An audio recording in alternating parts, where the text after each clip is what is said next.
नमस्कार प्रिय भाइयों और बहनों। प्राउड के संबंध में मैं ज़रूर आपको आश्वस्त करता हूं कि इस व्यवस्था को हम लागू करवा लेते हैं या वर्तमान सरकार के द्वारा या प्राउड सरकार के द्वारा, तो निश्चित रूप से आज जो बदहाली हम देख रहे हैं वो बेहतर हो सकता है। वो परिस्थिति बदली जा सकती है और नई व्यवस्था जो शोषण रहित हो उसकी हम स्थापना कर सकते हैं। इसलिए प्राउड को गंभीरता से समझना आवश्यक है, क्योंकि यह नई विचारधारा है और बहुत सी ऐसी बातें हैं जो वर्तमान धारा के बिल्कुल विपरीत है। इसलिए एक संघर्ष भी हमें करना पड़ सकता है और संघर्ष के लिए तैयार रहना है।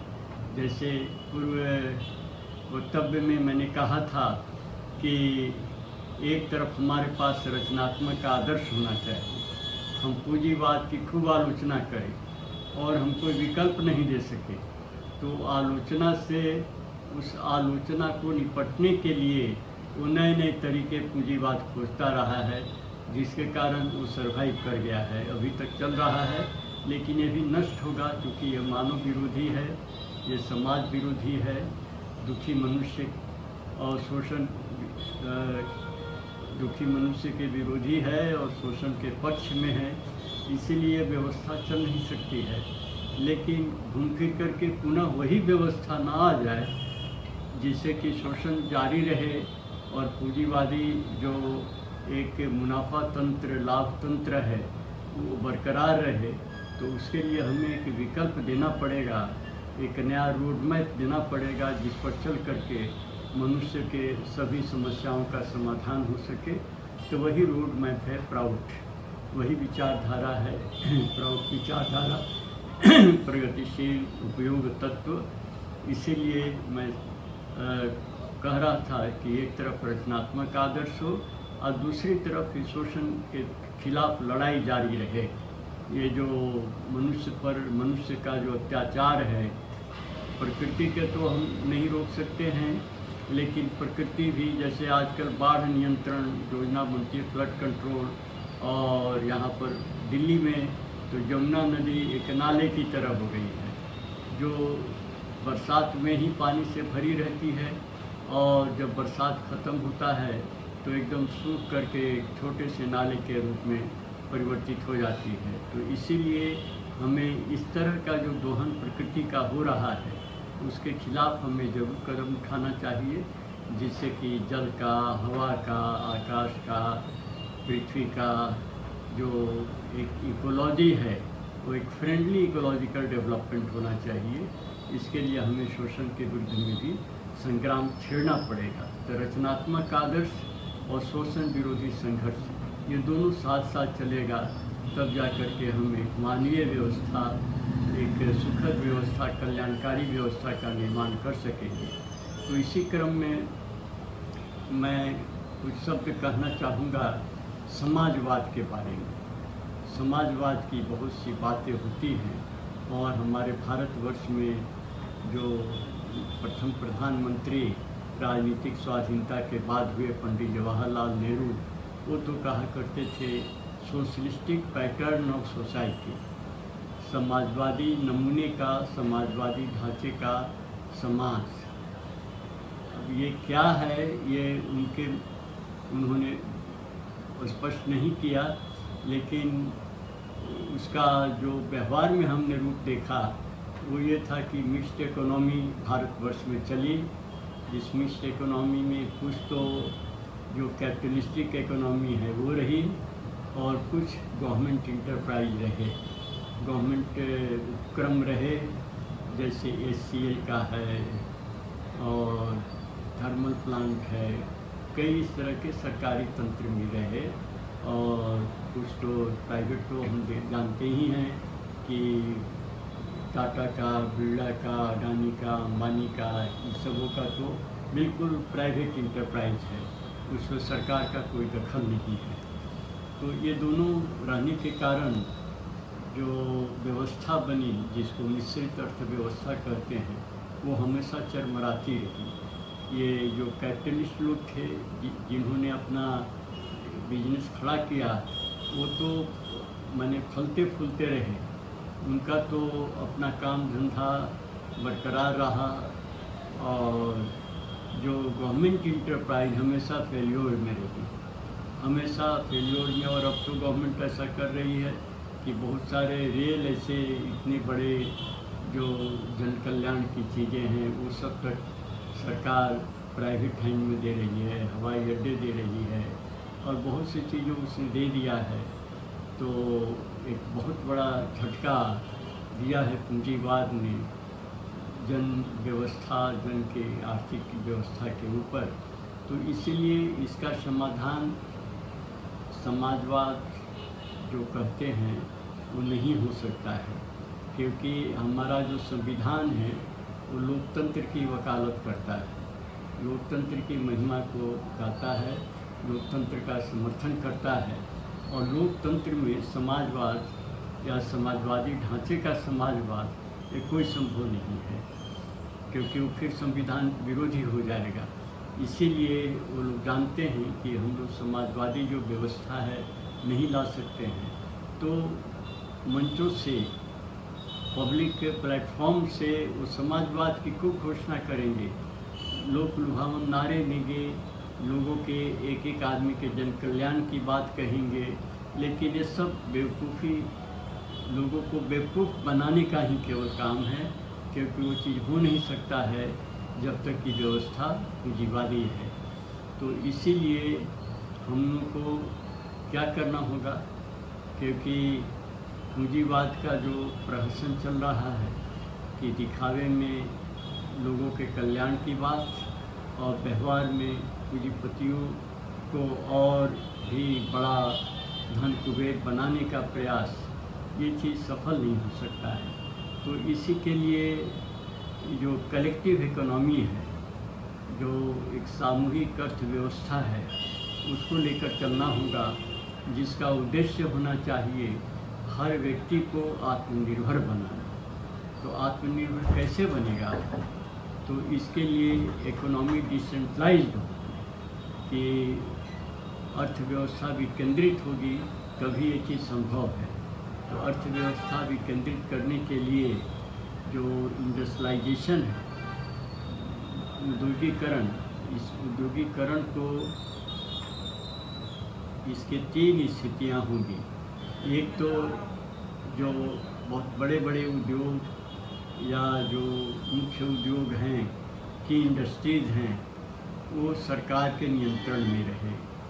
तो सरकार के नियंत्रण में रहने से ये लाभ है कि बहुत बड़ा इंडस्ट्री है वो, तो इसीलिए अगर उसमें जो कॉम्प्लेक्सिटी है, उस कॉम्प्लेक्सिटी को हम लोग दूर कर सकते हैं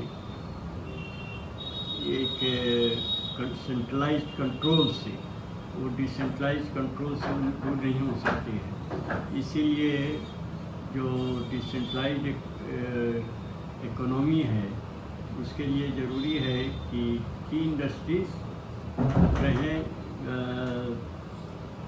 गवर्नमेंट के हाथ में, और उनके चारों तरफ रहे जो कोऑपरेटिव इंडस्ट्रीज। और जो कोऑपरेटिव से नहीं चल सकते हैं, छोटा है, तो की इंडस्ट्रीज में जैसे हम स्पिनिंग इंडस्ट्री को ले सकते हैं, सूत काटने वाली, जो सूत धागा जो तैयार होता है और उससे जो कपड़े बुने जाते हैं, वो उसके चारों तरफ, एक की इंडस्ट्री के चारों तरफ जाल बिछा रहे कोऑपरेटिव इंडस्ट्री का, जो ये बुनने वाली बुनकरों का, जिससे कि कपड़े तैयार होते हैं, और जो कोऑपरेटिव पर चलाए जाएंगे। इस कोऑपरेटिव के बारे में हम लोग बाद में बातचीत करेंगे। लेकिन कोऑपरेटिव इंडस्ट्री होने से हर व्यक्ति उससे आत्मनिर्भर हो सकता है। लेकिन केवल सेंट्रलाइज्ड इंडस्ट्री ही अगर सब जगह रहे, तो फिर सेंट्रलाइज्ड इंडस्ट्री में कलेक्टिव इकोनॉमी नहीं चल सकती है, और उसके कारण एक व्यक्ति को प्रॉफिट तो होगा, लेकिन वो प्रॉफिट का लाभ वो कैपिटलिस्ट लेगा जिसका कि वो इंडस्ट्री है। आम आदमी जो इंडस्ट्री में मजदूर के रूप में काम करते हैं या जो अफसर हैं जो उसके अंतर्गत पूंजीपति के अंतर्गत, उन लोगों को कुछ लाभ हो सकता है, लेकिन मजदूरों को कोई लाभ नहीं मिलता है, जिसके कारण ये जितने 5 लाख 10 लाख महीना दे करके अफसर रखते हैं ताकि पूंजीवाद जिंदा रहे और उसका जो प्रॉफिट मोटिव है वो प्रॉफिट मोटिव बरकरार रहे, अधिक से अधिक प्रॉफिट हो, जिससे ये 5 लाख 10 लाख की उनको तनख्वाह मिलती है। इसीलिए ये सारे पूंजीपतियों के गुलाम हैं, जिसके कारण पूंजीवाद आज तक जीवित है। वो नए नए तरीके खोज करके और पूंजीपति का राज्य कायम रखना चाहता है। तो इसीलिए जो कोऑपरेटिव इंडस्ट्री होंगे वो की इंडस्ट्री के चारों तरफ होंगे, जिससे कि की इंडस्ट्री से सूत से सबको धागा मिलेगा और ये बुनकर उनको बिन करके कपड़ा तैयार करेंगे। और जो बहुत छोटे बिजनेस हैं जिनके लिए कोऑपरेटिव की ज़रूरत नहीं है, जैसे चाय की दुकान है या रेस्टोरेंट है या मिठाई की दुकान है, इस तरह बहुत सारे छोटे छोटे जो कोऑपरेटिव की जिसके लिए ज़रूरत नहीं है, ये व्यक्ति के हाथों में रहेंगे, जो व्यक्ति उनको चलाने की कोशिश करेगा, तो जो आसानी से व्यक्ति से चल सकते हैं। तो ये जो व्यक्ति के जो छोटे बिजनेस और जो की इंडस्ट्रीज माने जो मुख्य है, जैसे स्टील इंडस्ट्री है तो उसको जो आयरन ओर है उसी से स्टील बनता है। तो आयरन ओर का जो होगा की इंडस्ट्री होगा, वो सप्लाई करेगा आयरन ओर को, स्टील को, और स्टील से फिर अपना पिन बना सकते हैं, कैंची बना सकते हैं। स्टील से बहुत सारी चीज़ें बनती हैं जो हमारे काम में आती हैं। इसलिए आयरन या स्टील को भी अगर की इंडस्ट्री में रखते हैं हम, तो फिर ये सारे जो इंडस्ट्री जिससे कि जैसे बर्तन बने स्टील के, और भी बहुत सारे हमारे इस्तेमाल की चीज़ें, चम्मच हैं, थाली हैं, स्टील के अगर हैं तो उनसे काफ़ी उनको सहूलियत, आराम मिलता है। तो ये सारे जितने की इंडस्ट्री की मदद लेकर के जो काम करते हैं वो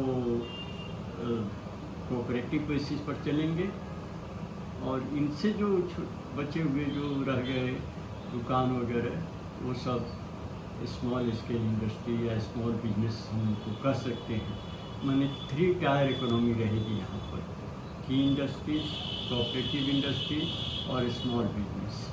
तो उस स्थिति में प्रॉफिट मोटिव वहाँ पर ख़त्म हो जाएगा, क्योंकि ज़्यादा इंडस्ट्री तो कोऑपरेटिव पर ही रहेंगे।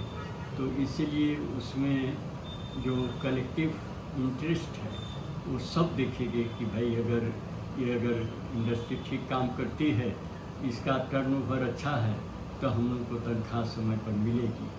और कैपिटलिस्ट क्या होता है, वो 4 चीज़ें खोजता है जहाँ पर कि वो पैसा लगाए अपना कोई इंडस्ट्री चलाने के लिए। तो पहला तो है कैपिटल, कि वो तो अगर 1 लाख लगाना है बिजनेस में, तो सोचेगा कि 90,000 हमको पब्लिक से मिल जाए और 10,000 हमको लगाना पड़े। तो 90,000 के लिए अगर 90,000 आदमी अगर 10-10 रुपया देते हैं तो 9 लाख हो जाता है। तो इसीलिए 1 रुपया भी देगा तो 90,000 हो जाएगा। तो इसीलिए कैपिटल। दूसरा है लेबर या चीप लेबर कह सकते हैं, जहाँ पर कि बहुत कम दाम में मजदूर काम करने के लिए मिल जाते हैं वो। और तीसरा है फेवरेबल इकोनॉमिक क्लाइमेट, कि जहाँ पर आर्थिक वहाँ पर हड़ताल का, आंदोलन का या किसी भी तरह से इंडस्ट्री का लॉकडाउन, ये सब का कोई समस्या नहीं है। प्रॉपर इन्वायरमेंट हो, इकोनॉमिक इन्वायरमेंट हो वो। और चौथा है कि वो रेडीमेड मार्केट, कि जो सामान बना वो वहाँ बिक जाए उसको।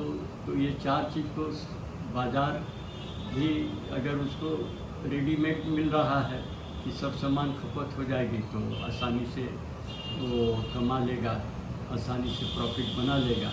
तो इसीलिए ज़्यादातर हम लोग ये जो कैपिटलिस्ट इंडस्ट्रीज होते हैं, उनके जो कैपिटलिस्ट हैं वो बड़े बड़े शहरों में, जैसे मुंबई हुआ, अहमदाबाद हुआ, मद्रास हुआ, कलकत्ता हुआ, वहाँ पर अपने हेडक्वार्टर रखते हैं। और इंडस्ट्री उनकी किसी और जगह है जहाँ पर कि बहुत ही गरीबी है, शोषण है, अन्याय अत्याचार है।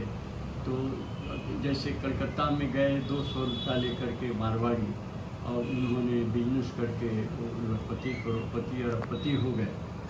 और चूँकि कलकत्ता का हेडक्वार्टर जो इंडस्ट्री का वो उन्होंने राजस्थान जयपुर में रखा, तो इसीलिए जो भी पैसा आता था वो सब जयपुर चला जाता था। तो कलकत्ता विश्वविद्यालय खस्तेहाल रहा, वहाँ पर फर्नीचर का ठीक नहीं रहे, एसी की तो बात ही बहुत दूर है। और राजस्थान खुशहाल हो गया वहाँ के पैसे से। तो इसीलिए ये कलेक्टिव इकोनॉमी हमेशा जो लोगों का कॉमन इंटरेस्ट है उसको देखेगी कि हर व्यक्ति सेल्फ सपोर्टेड रहे। ये सेल्फ सपोर्टेड इकोनॉमी जो है यही प्राउड की विशेषता है, जिससे कि हर व्यक्ति को स्वाधीन आर्थिक रूप से किया जा सकता है।